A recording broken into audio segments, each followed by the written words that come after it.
add it up, bankroll, euro, peso, add it up, I'm just doing me, everything is on me, you matter what. Hey everybody, welcome to the Snaj V Show. Today I am joined by Chris Cavallini. So thank you so much for letting us be here and for joining me. Yeah. Well, first of all, thank you for asking me and then making the trip here. That was very generous of you. And I'm looking forward to this. It's awesome to finally meet in person. We've been in touch for so long on social, and it's always interesting. You know, the first time we met was at the event a couple of weeks ago, and here you are. Yes. So. And I love that I get the opportunity to meet people like you and just the influence that you have. So I kind of want to start there and first start by talking about the influence that you're trying to make on humanity at this point, because there are so many out there. But what would be, I guess, the very first question, what would be the influence that you're trying to make? So I've lived a very interesting life. I was arrested 17 times for my 18th birthday, another half a dozen times after that. I have multiple felonies on my record. I had a very, I would say, privileged childhood. I spent time in foster homes, group homes, juvenile detention centers, and jail cells. So I was exposed to a lot of trauma early, a lot of adversity, and that, unbeknownst to myself at the time, that trauma and the hardship, it made me strong and it equipped me with the tools that I needed to go on and, do things with my life later that are considered to be statistically impossible for somebody that comes from the circumstances that I did. My mother's a drug addict, had me at 16. My father wasn't around. So really, to sum it up, I have learned effectively how to change my life. I was a drug dealer for a long time. As I said, been arrested a lot. Didn't have a plan, didn't have a purpose. In my 20s, lived a very fast life. And then, one day, due to a number of circumstances, I decided to make some profound changes with my life. And I kind of figured out a system to basically go from being a drug dealer, somebody who grew up broke and broken, to a multi-millionaire. And it's a fail-proof system. It works for anybody who applies it.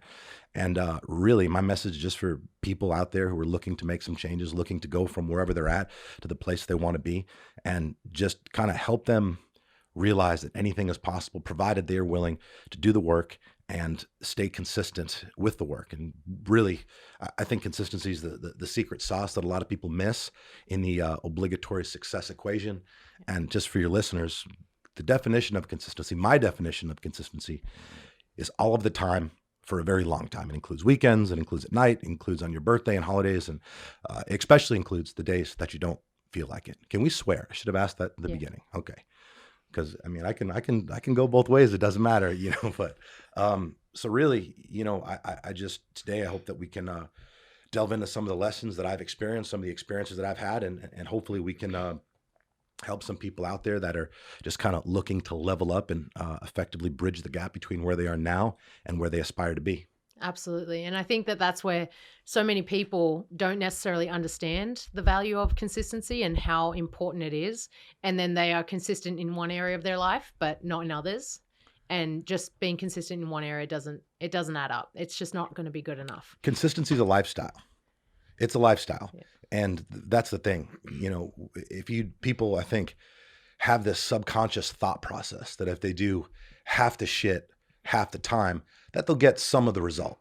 But that's actually not true. I mean, if you're doing 50% of the shit 50% of the time, expect to get 0% of the fucking result.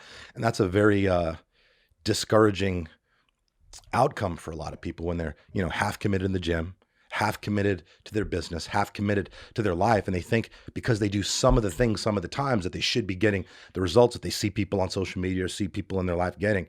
But consistency, again, as I said, it means all of the time for a very long time. And it's as simple as that. There's absolutely no exception to that rule. Consistency will always be the difference maker between the people who win and everybody else. So at what point did you learn that? I guess that's a pretty profound lesson you must have faced yourself.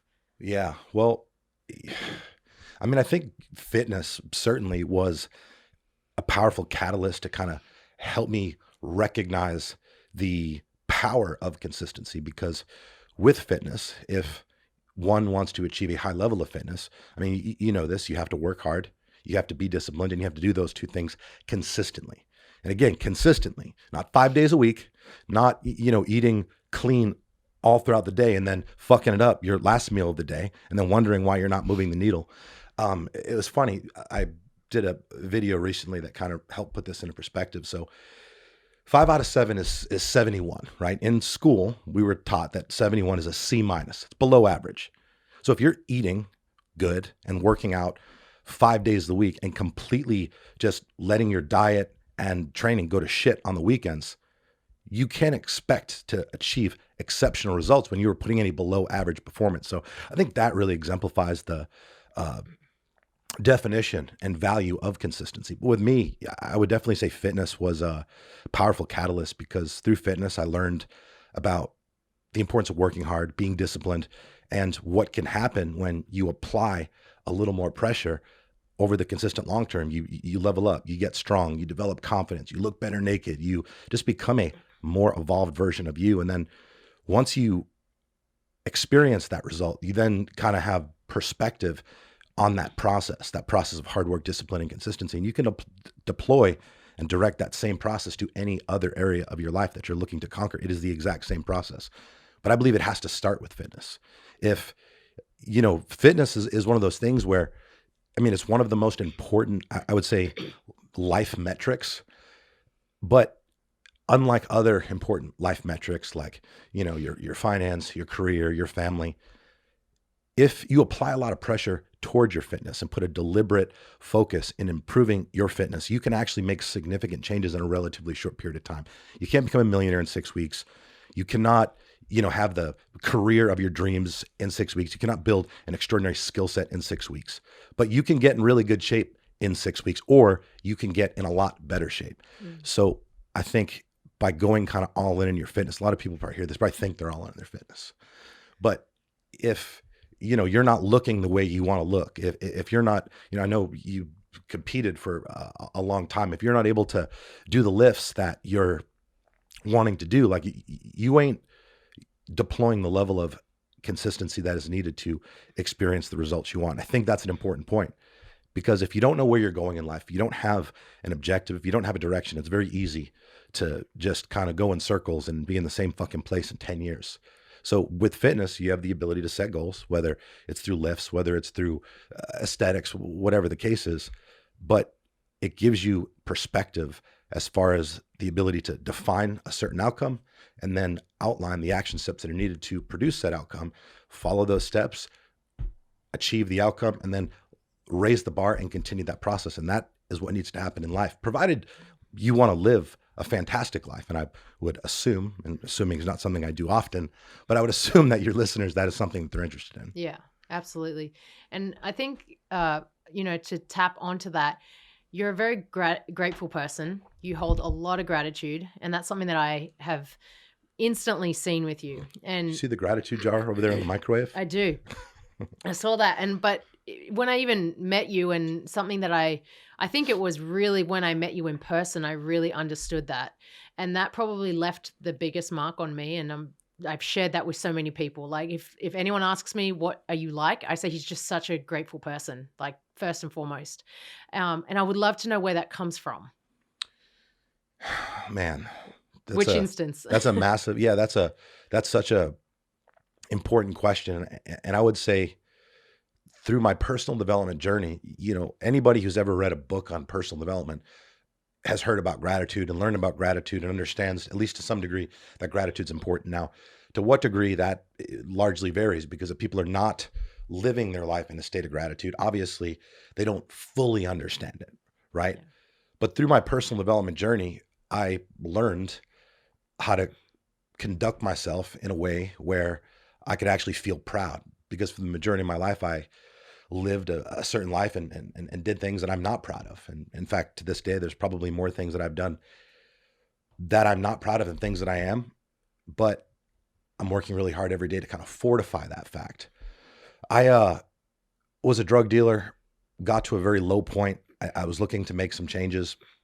Went to somebody who gave me some advice. He put me on a personal development, and throughout the pages of the books, I learned about gratitude. And I was so desperate. I was so desperate at that point to change that I was just doing what the book said. I was doing what the book said. And an important story as it relates to this question that you asked. oh man, I'm trying to think what year it was. It probably, I would say maybe 2011. I decided after reading Awaken the Giant Within, it was one of Tony Robbins' first books.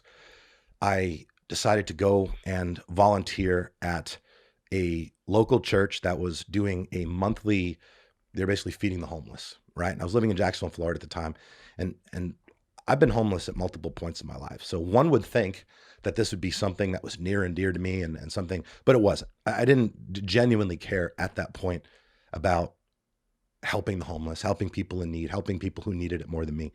I was just trying to fix my life. I was trying to unfuck myself. And I read in the pages of, Awaken the Giant Within, if you're at a point in your life where, things are fucked up. I'm paraphrasing. Tony Robbins does not speak like that, but where, things aren't going the way that you want them to go and, you need help. The best thing that you can do is actually help someone who needs it more than you. And again, I'm desperate at this point. This isn't a concept I believe in, but I'm trying to follow the guidance and the wisdom that was being bestowed in me within this book. So I went and I volunteered, and I'll never forget driving up to this facility. And I arrived there about an hour before they started letting people in to eat. And there was a line outside wrapped around the building of people who were less fortunate, women and children. And it was heartbreaking, and I went in there and, helped with the setup. And I had a position in the line where I was putting food on the tray, and I'll never forget when they started to come through, like they were just so thankful, and the smiles on their face and their expressions and their words was very touching to me. And that made me feel something that I'd never experienced that feeling before. And what that feeling was gratitude. I was on the receiving end of their gratitude, which in turn made me grateful. And it was right then and there that I decided that I needed to figure out how to live my life in a way where I could experience those feelings all the time. Because when I felt like that, I liked the person that I was. And I realized I needed to somehow figure out how to kind of emulate and replicate that scenario as often as possible so I could effectively be the most optimized version of myself. It certainly did not happen overnight, of course, but that was probably the first instance where I was genuinely able to receive, give, and understand how powerful gratitude actually is. The second time was in 2015, when 2015 was the worst year of my adult life. I got brought up on criminal charges for crimes that I committed 3 years prior, completely unexpected. I had transitioned away from my former life, thought I got out clean, which that's not the way karma works, unfortunately. But I was given a gift from God, from the universe. Something was looking out for me because I prepared my entire life for the idea that I'd be going to prison that day, walked into a courtroom, prepared my entire life to the best of my ability for what I thought was going to happen that day, which was me being handcuffed and taken to jail, later transferred to prison. And that didn't happen. It was a crazy turn of events. But when I walked out of the courtroom, as I made my way out, completely just unexpected scenario, complete shock to my system. I just got the painful but necessary realization that I'd been half committed to my life at that point. I've been half committed to my team. People on my team, they showed up to be there for me on that day. And there was some people there that I probably could have treated better back then, but they were still there for me. And they stood by me during a period where a lot of people did not, and they believed in me. And that made me realize that I was on borrowed time, because as we're doing this podcast right now, I could still be in prison.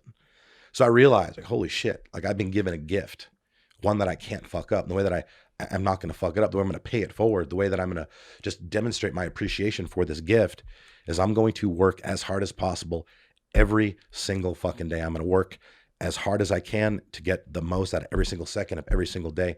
I entered 2016 broke and in $100,000 in immediate debt.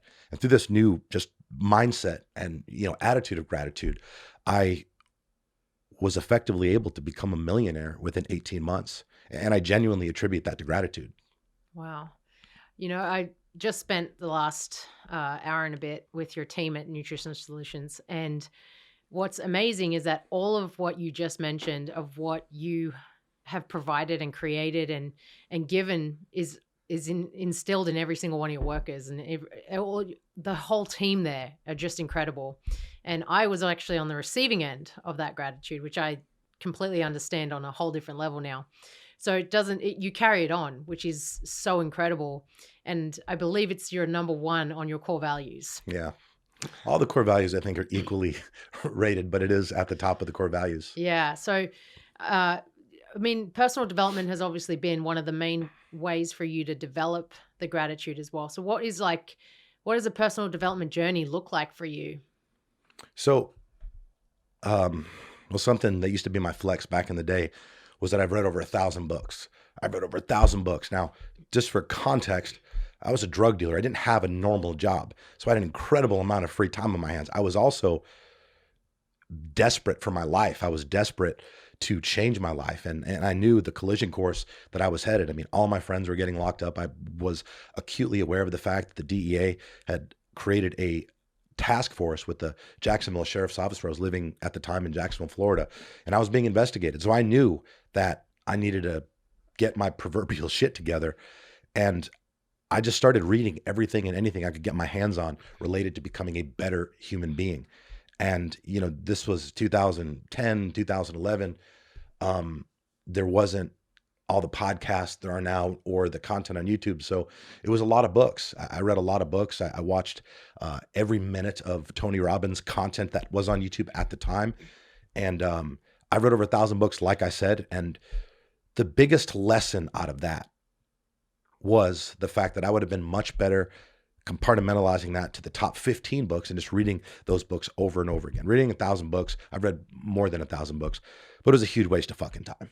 Mm-hmm. But it took me reading that many books to gain that awareness. Does that make sense? Yeah. But the other really important point with this is when you're on a personal development journey, a true personal development journey, meaning you make personal development non-negotiable the way that I have for the last 10 fucking years, it's a non-negotiable part of every single day. I do personal development every day. And I would honestly make the argument that today I am doing more personal development than I was at the beginning of my journey. And I'm already established, but I'm not doing it because I necessarily have to. I do it because I crave it. I lust for it. I genuinely feel better when I am basically putting good information in my mind, because it opens my mind to new possibility, new opportunity. Because the one thing, the biggest lesson that I've learned through the 10 plus years of personal development that I've done is the more that I learn, the more I recognize how little I actually know in the grand scheme of things. And that's a very powerful perspective, because most people are where they are because they're not aware that they're not doing the right shit. Most people stay stagnant. They do not grow. They are miserable. They're constantly complaining. I read something the other day that said that there was some poll done by Gallup. Have you ever heard of Gallup? I don't even know what that is. But I read that Gallup did a survey, and it said 85% of American adults admit to being unhappy. And that just, it blows my fucking mind. Mm-hmm. It doesn't blow my mind that that's the case because I see how the average person conducts themselves. It blows my mind because living a life of discontentment is a choice, because it's not, everybody's chasing happiness or this feeling of happiness that they think they're just going to wake up and deserve to feel amazing. But that's not the way life works. You don't deserve to fucking feel good. You have to work to facilitate that outcome. And it's not happiness that you should be chasing. It should be being proud of yourself. And when you work really hard, whether it's with your fitness, whether it's your business, whether it's your family, I recommend checking all the boxes, working hard equally towards everything. You'll feel endless feelings of pride. And from that elevated state, when you're in a great mood all the time because you're proud of yourself, you can do things that you cannot do from this low level of consciousness, this low vibrating state. And it's a choice. And that's what people have to realize. Being unhappy is a fucking choice. At the end of the day, you are either content with where you are, or you are savagely pissed off to change. Being sad is a complete fucking waste of time. And unfortunately, that's what most people do. If they're not where they want to be, they just spend their time being sad about it, reflecting on all the things that could have been and should have been, and all the people who are at fault for their current set of circumstances. When the reality of it is, the person who's at fault is the person that they see when they look in the mirror. Yeah, absolutely. And touching on the feeling, you work out extremely hard. Your intensity is always there, which is so incredible to see. When you do your workouts, like what inspires your workouts? Is it more for the feeling? Is it more that you just want to get it in? Like what is it about the workouts that you're, I guess, chasing? I grew up, I was angry all the time. My circumstances kind of, that's what happens, when you go through what I did in and out of foster homes, group homes, subjected to abuse from a very young age. I was angry all the time. I was just pissed off. And as I got older and my circumstances started to change, those feelings never went away. And eventually I came to terms with that. And still to this day, if there's an area about my life that I'm not pleased with, again, I'm going to get really pissed off, and I'm going to direct that energy towards that outlet, not other people, not the government or the economy or whatever normal people fucking do. And I think the workouts for me, the tough training, it just kind of helps me, believe it or not, pushing myself to that level. It almost calms me to a certain degree when I'm working out like that. There's no time to check the phone. There's no time to change the song. There's no time for anything, to think about anything, to focus on anything except what it is that I'm doing. It's almost a form of active meditation, because I believe that's the point of meditation, is to clear your mind. And you focus just on your breath. Well, I'm training at that level. I'm focusing on nothing except what I'm doing, because there is no other option. So I like to push myself. I like to test my limits. And I've learned that the more adversity that we experience, whether it's going through traumatic events and, situations like I did growing up, or, throughout my adult life, or purposefully seeking out adversity, microdosing adversity, whether it's doing cold showers, cold plunge, really tough workouts, high intensity interval training, long sauna sessions, fasting, all of these things. These are opportunities that are essentially opportunities to build your resilience and improve your response to stress. I believe where you go in life, how high you climb on the ladder of success, will be in direct proportion to your ability to deal with stress. You have to be able to deal with stress if you want to live what is considered a successful life. And I'm not just talking about financially successful, because if you're a fat piece of shit and you have millions of dollars in the bank, you are not successful. You might be statistically successful, because I guess that's how the metric of success. But if you're waking up every day to a reflection that makes you experience deep feelings of fucking shame, and you're constantly self-conscious about how your body looks, like, that is not successful. So yeah, the workout for me, the hard training, it just gives me the ability to give myself an edge, to keep my sword sharp. I don't ever want to get complacent. I don't want to ever get soft. And I have a lot of stress, and that's the way that I like it, because I'm always trying to climb, always trying to kind of branch out and grow and do more. And in order to do that, I have to be able to deal with the stress that comes with that. So the workouts, the short answer is, it gives me a way to manage the stress that I have in life, because I choose to live a life of purpose, which is always going to come with a high degree of stress. Yeah. And you said a lot about, I guess, your whole childhood was difficult. You were kind of part of the abuse. And I'm guessing that was part of the trauma that you talk about. So are we able to dive deeper into that? Sure. So can you tell me a little bit more about your trauma? Yeah. I mean, so, you mentioned my childhood being difficult. It wasn't difficult in real time, because if you don't have experience with the other side of the coin, I was not raised in the Brady Bunch household one day and then, segued into these, terrible conditions. Physical abuse, sexual abuse. When I was 4, I was sexually abused by a man, which that was, as you can imagine, that was something that I was very ashamed of for a long period of time. And it wasn't until I rebuilt myself, rebuilt my mind, rebuilt my body, and became supremely confident, that I realized that isn't something that I should be ashamed of. That's not something I should not want to talk about or feel uncomfortable talking about. That is just something that happened, and I'm glad that it happened. I think this might sound controversial, but I believe that God put me in that situation for a reason, because that, unfortunately, in today's day and age, this is something that happens. It's something that happens. It is disgusting. It is inhumane. And I honestly think child molesters should be given the death penalty, non-negotiable, 100% of the time. That's perhaps another talk for another time.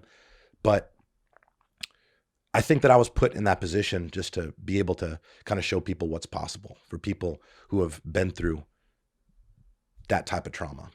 Because unfortunately, most people, they focus on their past. They focus on their trauma. They have depression because they're focused on what happened in the past.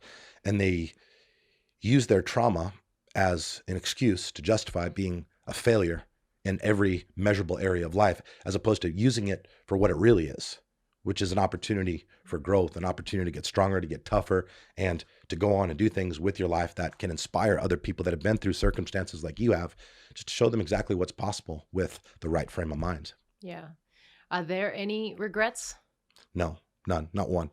Really? I genuinely can't think of one, because if I don't even spend any time trying to go down that, even that, like if I was given the option, some kind of mystical force showed up and gave me the ability to go back and changed that event or any of the traumatic events, the numerous times I was arrested, the last time, which, I mean, that was, the last time was really difficult, because I had transitioned away from that life and I'd started my business, and I was on a good path, but I wouldn't have changed anything, because everything that has happened has effectively brought me to where I am today. And I believe that the worst things to happen to you are actually the best things to happen to you. But that rule only applies if you do not have a victim mindset. For a lot of years, I had a victim mindset. And one of the biggest things that I harbored resentment over, and one of the significant life events that for the longest time I saw myself as a victim, was my father. My father, I never met him, never saw a picture of him. My entire life, he wasn't there, and I developed just a hatred to him. And I would say and think to myself, well, I can't do X because my mom was a drug addict. I've been arrested all these times. I didn't have a father. I have daddy. All this shit, and it's crazy thinking about the fact that I, like the person I am now and the way I think now, it's like, that's like the most unattractive, unappealing. It's disgusting when people are like that. Nobody likes a victim. The problem with most victims is they're unaware of the fact that they're actually possessing a victim mentality. But through the books of the personal development, I had a very powerful realization. I realized that I didn't actually hate my father. I didn't even dislike him. How could I? I never met him. And that was massive for me, because it made me realize that those thoughts, that feeling, that emotion, which was sucking the life out of me and holding me back from evolving and becoming the person that I was destined to be, I was programmed by my mother, who was still clearly a little upset about how things went down when they were 16. My mom never really made her, she never made a huge comeback. She's still kind of, she's not a drug addict anymore, but she never really figured things out. But she, throughout my entire life, I never lived with her, but when we were around, it was like just always, it was subconscious. Like I can't even think of times that something specific that she said, but she would always say, just plant the seeds. And when you're young, you don't know what's happening. So when I realized that those feelings of hatred and this thought process that I had my entire life that was weighing me down, when I realized that was just, those weren't my thoughts. Those weren't my beliefs. That was very powerful, because then it compelled me to explore all of my other beliefs, all the other things that I was thinking that weren't contributing to the betterment of my life. And I basically just defragged my entire thought process and realized that a lot of the stuff that I was thinking, a lot of the stuff while I was saying it wasn't true. It was true that I've been in a lot of trouble. It was true that I didn't have an ideal upbringing, but it wasn't true that because I went through all that that I would never be able to do anything with my life. And that was a story that I told myself for many, many, many years. Because all these things happen to me, I will never be able to do whatever. And that was a very powerful realization once I kind of sorted that out and started to change my mindset and basically drop the victim mentality. I broke free of the chains of victimization that was keeping me stuck, that was keeping me stagnant, that was keeping me fucking average. And that's really when things started to change for me. Yeah, that's amazing. I guess it's in the power of what people say to you and how they say it. And I know that you're quite big on your environment and the people that you're surrounded by, and we kind of clearly understand a little bit more about that. But how do you know that you're around the right people? That's a very interesting question, because sometimes you don't. Sometimes you don't know if you're around the wrong people. That's typically when you learn one way or the other, is when you're growing and you're working really hard to improve yourself and you're working on your personal development and you were driven and you were focused on just creating a better life for yourself so you can be a more productive member of society. So hopefully one day when you leave this planet, you have left it a little better than you found it. When you start to lose people, that's when you know you are not around the right people. And I think losing people is such an important part of the process, because it is validation that you're on the right path. And unfortunately, when this first starts to happen, most people, it's kind of like when you first get hate on social media. Like if you're not used to getting any attention on social media and somebody leaves a negative comment and is mean in the comments, whatever, people get emotionally wounded for extended periods of time because they've never felt that before.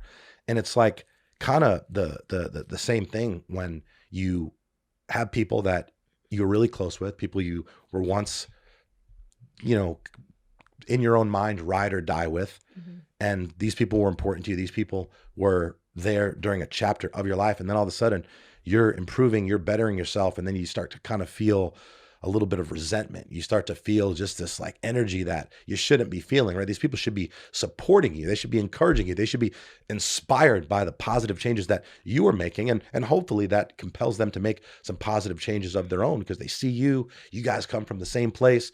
And it's like, wow, that's possible. Now I want to start creating a better life for myself. And this person is laying out the blueprint for me to do so. Unfortunately, that's not the way it goes 95% of the time. You can't control what other people do. And the worst thing that you can do when that starts to happen is spend any amount of time or energy trying to convince this person onto why you're doing what you're doing and win them over. If somebody is resentful of your success, they are quite literally a piece of shit. If somebody sees you winning and is anything but supportive, and this is somebody that is in your life or not, like, you need to stay the fuck away. Keep those people the fuck away from me. I don't want that energy around me, because the journey is so hard. It is so fucking hard. It is hard enough putting yourself in a situation where you are, attempting to take people who are literally trying to pull you down. Like, you're trying to pull them. They're fucking resisting. Like, you need that energy. You need to look forward. You need to never look backwards. And the thing is, this is a very tough concept for people to understand. Anytime I talk about this, it always gets a very overwhelming response, because it's so relatable. But people don't understand that it's not a bad thing. It is a good thing. It is validation from the universe that you're on the right path, and you need to double down, triple down on whatever it is you're doing. Because when you get that validation that things are working, that's good. Sometimes you're working so hard, it's tough to see that you're making progress because you're so focused on the grind. You're in the middle of it. When you start losing people, that's an amazing sign. The bottom line is, the higher you go, the smaller your circle will get. That's a good thing. You want to have a close, small circle of people that are driven, that are like-minded, that support you, that are on your fucking team. And that's the thing. A lot of people, unfortunately, they don't have that. And sometimes you have people who are blatant cancers. But a lot of times where I see this becoming very problematic is people that just have just average motherfuckers around them. They're not trying to win. They're not losing. They're just kind of barely scraping by, keeping their head barely above water. And at the end of the day, there are winners and they're losers. You are either objectively winning or you're objectively losing. And I know this sounds a bit mean, whatever, but you cannot win if you're surrounded by losers. And the scoreboard of life does not lie. Look at the scoreboard of life. Are you improving? Are you growing? Are you in the same fucking position that you were at this time last year, 5 years ago?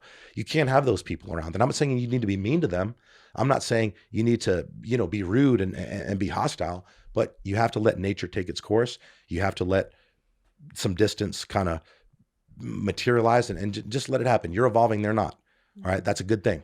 As far as I see it, your energy is so valuable. You need every ounce of it to go where the fuck you're going. Don't worry about what they're doing. Worry about where you're going. Yeah, that's super powerful. And I think that that's such valuable information for people because it is very relatable. And I encourage people to either edit or eliminate their relationships, especially when you are on the rise. And I experienced that as well. Like I experienced a lot of people not loving the direction I was going. And that was really, really tough. But in saying that, you're right. Like your circle does get smaller, but it also becomes more powerful. Correct. It strengthens. And it's almost like strength is not necessarily in the larger numbers. It's actually in the smaller numbers. So I think that's just so amazing that you could actually relate to that. Well, and by the way, some of these people that we're talking about are your family members, the people you've known the longest. So that's why it's hard. But you have to make a decision. Like, do you want to achieve the best life possible for yourself, or do you want to lower your standards for the comfort of other people? And I do not suggest the latter, because eventually you get to a point in your life where now you are too old and the time has passed for you to actually create any sort of meaningful changes. And you will then not only resent those people, but you will be living with regret and disappointment. And at the end of the day, this life is too short. It is absolutely too short to do anything but your best. And you're not doing your best if you're entertaining people who are not trying to win, people who have a victim mindset. You can't let that energy around you. You cannot let it around you because it suffocates your good energy. And we need that good energy to get to where the fuck we're going. Yeah. But how would you, I have to ask this in a little bit more detail. Yeah. How do you remove some people from your life, and how do you overcome that feeling where you're hurting? Because it's a painful process. It's not easy to do. It's not just a simple, say bye. Yeah, it is. I'm not saying that it's easy, but from my experience, the most rewarding things in life are actually pretty hard. Just like everything else, this is one of those things. I genuinely think the best way to do it is just to let it happen naturally. Don't resist. When you feel it, when it's happening, don't resist. And look, I'm not, the reason I'm so uniquely qualified to speak on this topic is because I resisted. I had employees of mine when I started they're no longer employees of mine, but at the time, I had employees of mine that as I started to kind of make my ascension, when things started to happen for me, and even though these people I gave amazing opportunities that they would not get anywhere else because of their situations. Some of them had been to prison. Some of them had passed where they are not able to get a certain level of job. But I wanted to give them opportunities, and I still do that. I give people opportunities that they otherwise wouldn't be able to get, because, what kind of hypocrite would I be with my past if I didn't do that? But when I started to feel that resistance and that resentment and the hostility, which I tried to, I tried to resist it. I tried to maybe I would throw them some extra money, or just I would effectively reward them for being resentful toward me. And that does not work. I've tried it. And it wasn't one time I tried it. I tried it for a long time. And now, I'm at a point where I've been through that process so many times, where if I once fired a kid. This is honest to God. I've never told this story before. I bought a McLaren, a new McLaren 5 or 6 years ago. And it got back to me that a guy that I literally pulled, he was a bus boy at a bar, couldn't get a job anywhere because he had got arrested. I'm not going to say what it was for, but I thought he was a good kid. Brought him in, gave him an opportunity, trained him, ingrained with him a skill set that would allow him to make some money. I taught him sales. And I heard that he said to somebody that when I got my McLaren, he said, well, yeah, I guess we should keep working really hard so Chris can keep buying new exotic cars. and I terminated him on the spot. And I can do that because in Florida, it is an at-will state. I can fire people for no reason. However, I did have a reason for that. I don't want that fucking shit around me. I don't want that shit around me. The amount of sacrifices that I made and how most people would never be able to comprehend what I had to do to get to where I am today. And I don't expect them to. But if I'm bringing somebody in and I'm giving you an opportunity and I'm teaching you skills, and this is a young kid, and I'm, as the CEO, I'm sitting down, I'm training him, I'm working with him. He was making 3 times what he was making when he was working in the restaurant. And then, when that came out, that told me and showed me, oh, okay, this guy, he's one of those guys. I don't want that around my team. I don't want that. Our culture is very unique, as you saw. And that type of energy will fuck up the entire thing. I don't want any of that in there. Like I want to be around people who want me to win. I want to be around people who help me win, and I'm going to do the same for them. I want all my team to win, and I'm going to put in a lot of work, a lot of resources, a lot of time, a lot of money to give you the skills, to give you the mindset, to give you the fitness of which you will need to win. So I don't expect the same in return, but don't go the opposite route because you'll be fucking done. I zero tolerance for that type of shit. Yeah, that's how it should be, because it's just incredible that you are so strict on something like that, because there are a lot of people that are almost just turn on the envy game pretty quickly. Yeah. Very quickly. And you do a lot for your team. I heard so many stories today, which was amazing, of what you've established to help not just them, but their family as well. But I loved that I think you do this every week, if not multiple times. You bring your whole team together and you do a workout. Mm-hmm. Is that tell me about the why behind that? Yeah, so I was in the military for 5 years. I was a Navy deep sea diver. I was in a very elite community. The community I was in had very, very high standards, and the high standards revolved around physical fitness. So I think I just kind of gained a positive association with when I showed up to work in the military, the first hour and a half of the day, we had to work out. It was amazing. Every day I was getting paid to work out. I'm like, this is awesome. 18-year-old kid, right? Just like kind of full of testosterone. And then, once I started to really get serious about my business, which happened about 5 years in, the way I got serious about my business was I got serious about my team. I got serious about training my team. I got serious about developing my team. And what do I know? I mean, I didn't have any business experience before this. So I just decided to kind of deploy the same formula that I followed to help me change my life and to help me go from where I was to, where I was at that time. And one of those things was doing the organized workouts where, we get together and we go hard. So there's a workout twice a week. I go out there one time and I run it on Fridays. I let them do their thing on Wednesdays. So, you saw how it was this morning. And yeah, I'm very tough on them. If I wasn't, then they would not figure out what it is that they are capable of. If they went out there and did the workout at their pace, then, I mean, I would argue that maybe they would be at probably 50% of the capacity they are when I'm out there watching them, yelling, challenging them to do more, and basically challenging them to challenge themselves. And I want them to be fit physically and mentally. I want them to have self-discipline. The way we build discipline is by doing really hard things that we don't want to do. And also, I want them to break whatever pre-existing limiting beliefs they have about themselves, because you saw a very diverse crowd out there. I mean, there's multiple women out there that are pushing 60 and they're getting after it, doing the same workout as everybody else. And that's a very inspiring atmosphere to be in. And it is the personification of no excuses. And it makes me feel good watching the progression as they get fitter, as they get stronger, but most importantly, as they get more confident and they get more belief in themselves, and they can then take that belief and direct that at other areas of their life. But as I said at the beginning of this, I think fitness is a powerful catalyst to personal development in every other important measurable metric of life.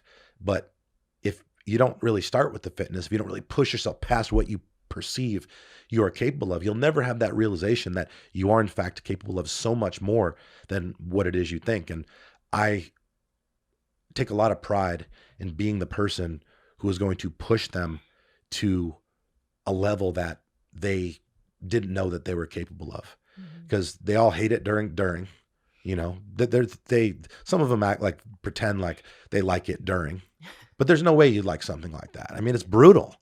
It's brutal, but it's effective. When I was in the military going through the training, when they're yelling at us the entire time, making you uncomfortable as fucking, I mean, that's the whole thing, that they're trying to break it. They're trying to get you to quit because they don't want weak ones in that community. I don't want weak ones on my team. I don't want weak ones around me, on my team, in my world. We're in the lifestyle transformation business. People invest in us to help them become the healthiest, fittest, most dominant version of themselves. If we are going to be successful at helping people create lifestyle transformations, and we have to be walking the walk ourselves.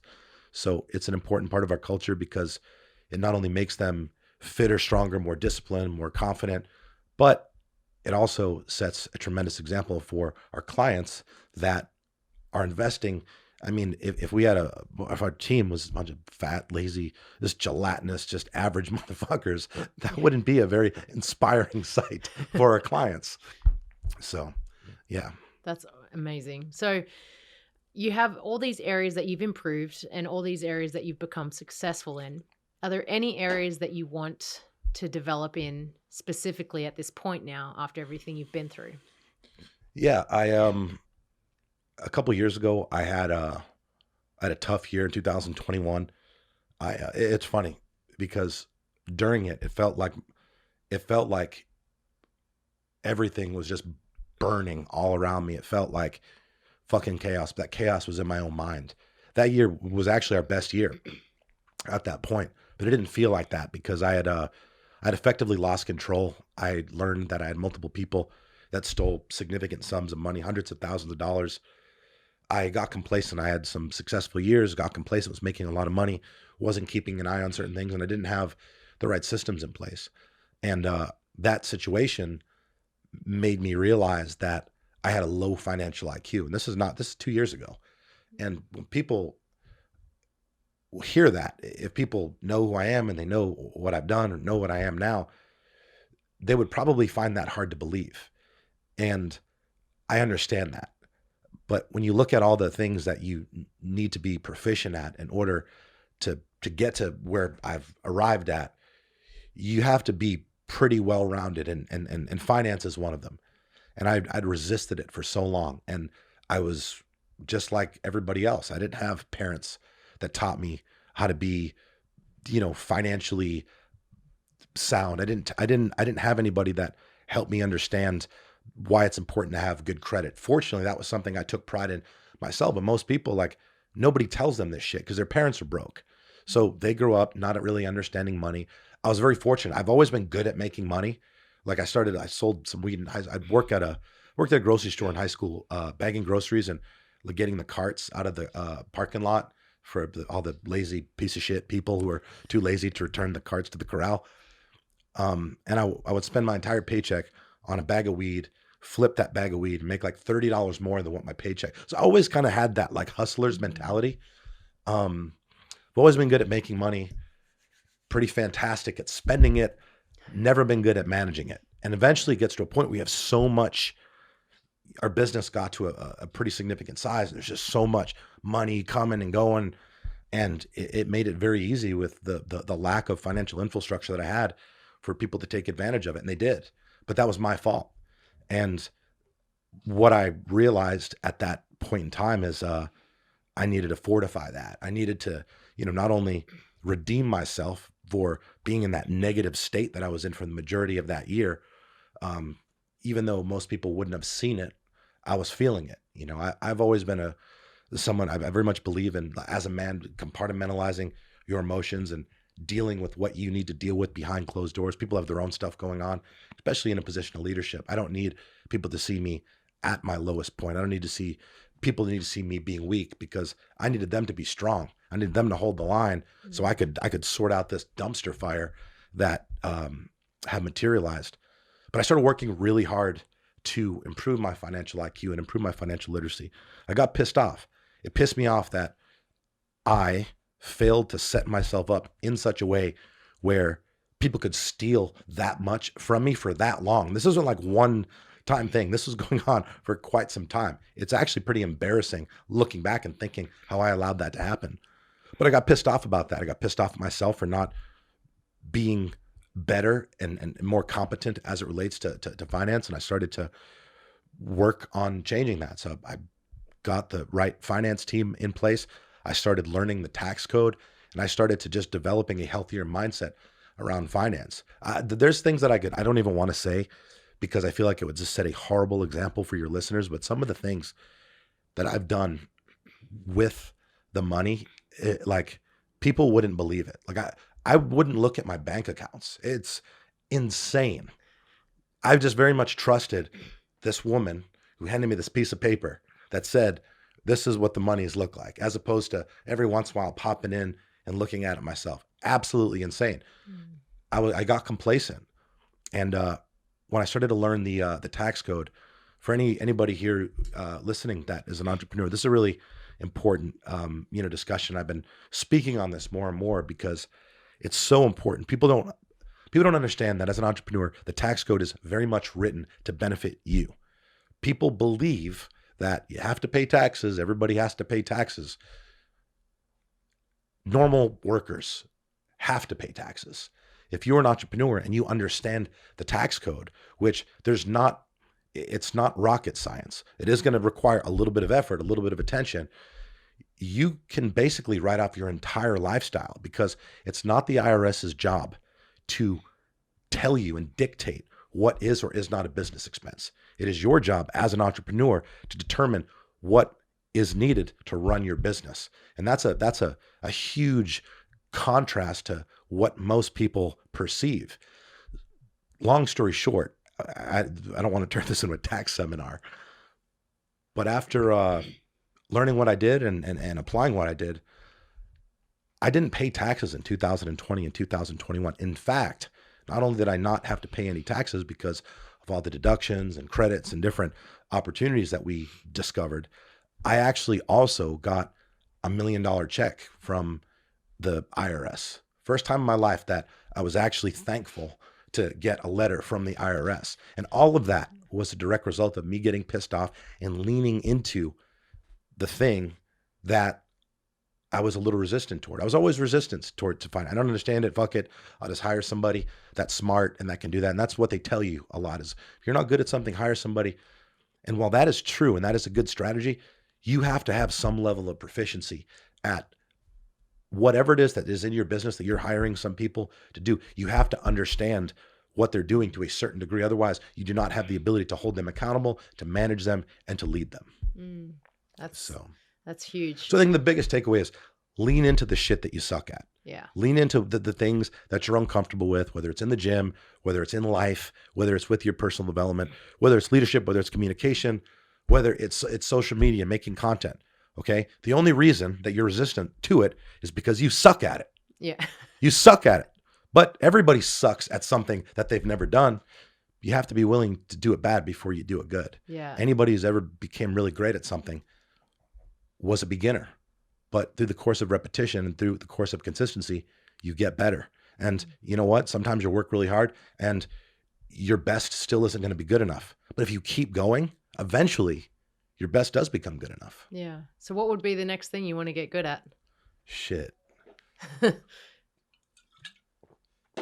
Honestly, I'm glad that you asked this question. Speaking.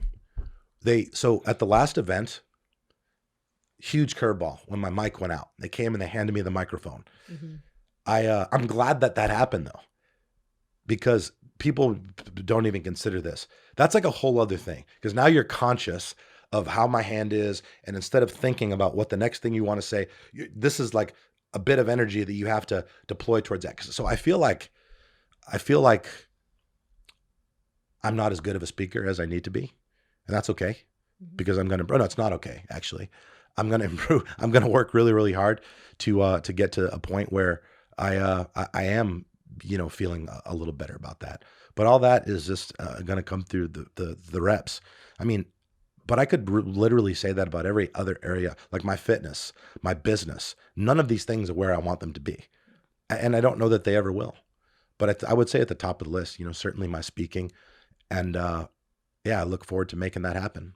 I don't have a problem. I think a lot of times people have a difficulty acknowledging the things that they're not good at. They look at it as like a demonstration of weakness.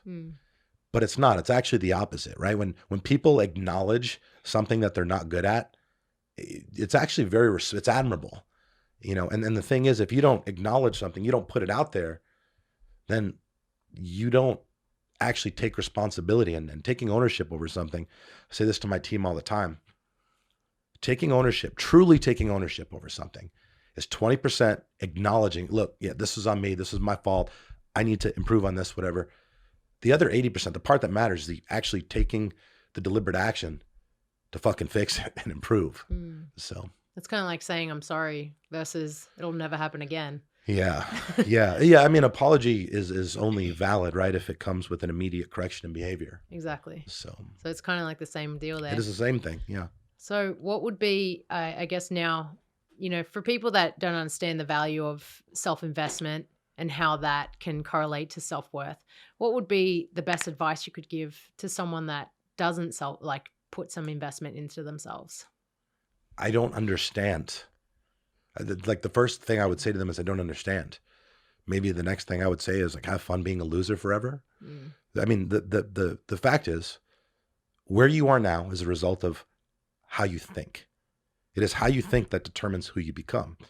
The purpose of personal development, whether it's investing in a coach, whether it's reading books, whether it's doing any type of deliberate action to improve yourself as a man or as a woman, the purpose of it is to learn to think different.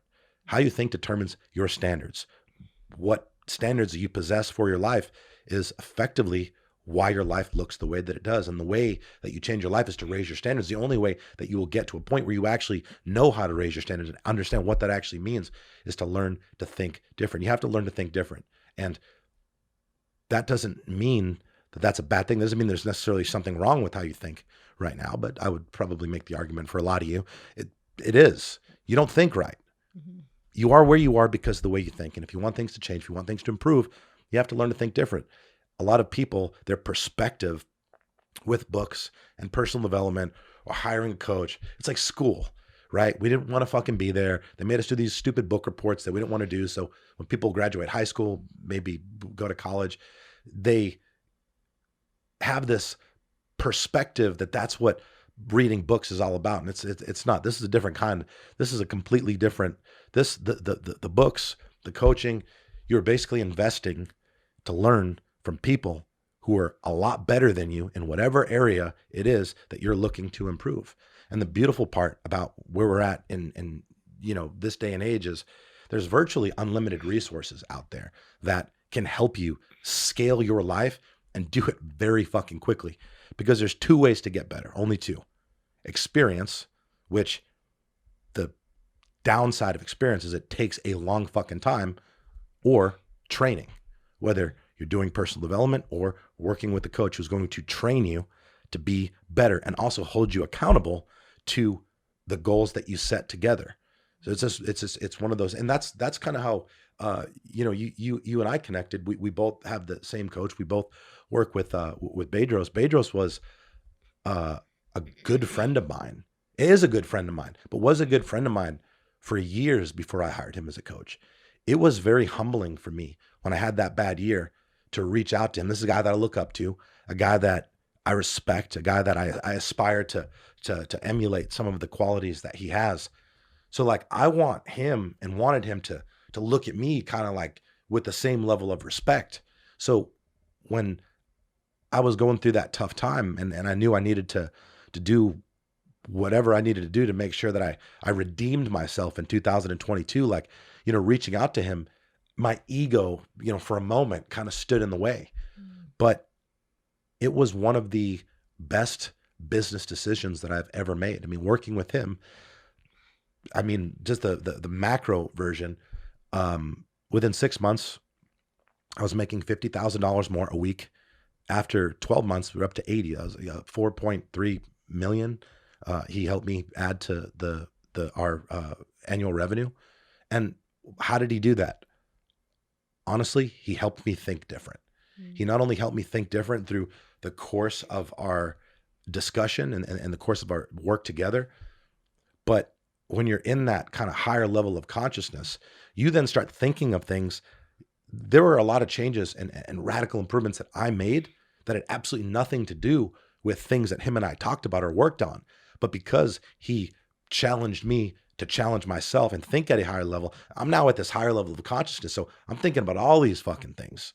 And, you know, it cost a lot. If you're just looking at it like if you're spending $100,000 and getting nothing in return, I spent $100,000. I got 4.3 million back. So is that a lot? I mean, we could let the listeners decide. Yeah, absolutely.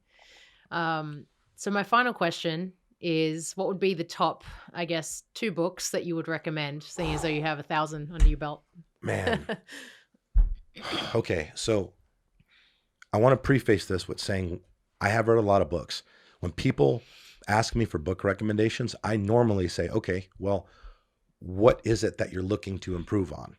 Because I can give like, all right, leadership, boom, communication, boom, finance, boom, mindset, whatever. But if I was giving advice on what books to read for somebody who's just reading their first 2 books, okay, it would be Change Your Thinking, Change Your Life by Brian Tracy. That book, for me, has had the most significant impact on the way that I think. I've read it over 10 times, and it is absolutely amazing. And the beautiful part about each time that I read it is as I evolved as a person, I'd receive new lessons. It wasn't like I was reading a new book each time. It was absolutely amazing. And man, I would say, since we live in a society where people currently are just very soft and very weak and very fragile and very feelings fucking focused, I would say Relentless by Tim Grover or Mindset by Carol Dweck. I just gave you 3. Okay. I just gave you 3 because in my life's journey and life experience, I've learned that doing a little more than what's required is generally a good strategy. Yeah. So absolutely. Carol Dweck, Mindset, Tim Grover, Relentless, Change Your Thinking, Change Your Life by Brian Tracy. That's awesome. Well, this has been such an incredible time with you. Yeah, it was fun. Thank you so much for, just so much value in this. And I just think that there is probably just so much that people can take. So I just want to say thank you. Thank I'm you. going to make sure that I tell everyone how to find you so that they can come find you. Well, let me just say this. You did everything the right way. You support me on Instagram. You are a client of my company. You came up at the event and shared what you did about learning about Bedros by following me, told me about your brother. Like, you did all the right things to where I genuinely wanted to do this. And when you asked, I'm sure you might have been a tad bit nervous asking if we could do it in person. I was like, yeah, absolutely. We'll do it at my house. I get a studio in my house. It'll be perfect. I'll set up the cameras, audio. You did all the right things that made me genuinely want to do this. And I was very excited. And I think that that's a very important lesson for people, how you carry yourself, getting around the people you want to connect with. You got to learn to do the right things. And the way you learn how to do those right things is through the personal development that all of you are avoiding. Yes, so we need to fix that.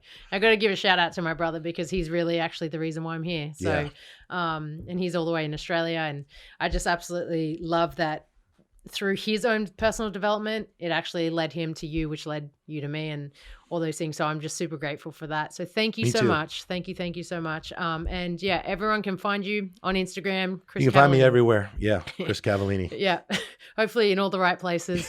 But yeah, thank you so much, guys, and we will see you in the next one. Bankroll, euro, peso, add it up. I'm just doing me, everything is on me. You matter what.